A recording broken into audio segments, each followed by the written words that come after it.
Welcome, everyone! In this video, we will show you how to remove documents from DataSnipper. You might want to remove documents due to compliance regulations or just to clean up your Excel workbook. As you can see, there are a lot of documents stored in this Excel workbook. First, we want to remove all documents without snips. Click the Remove button in the DataSnipper toolbar and select Remove Documents Without Snips.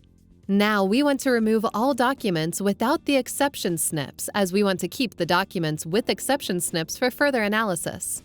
After removing the documents, clicking over the snips will not show results anymore. Covering classified information on the documents is possible by using Redact Text option. You can do this by dragging a black rectangle around the classified information. By compressing your imported documents, you can save space up to 50% on average, helping you to reduce the workbook file size. Finally, let's clean the entire workbook by deleting all documents. Thank you for watching this video. Please make sure to watch our other videos to learn more. Happy snipping!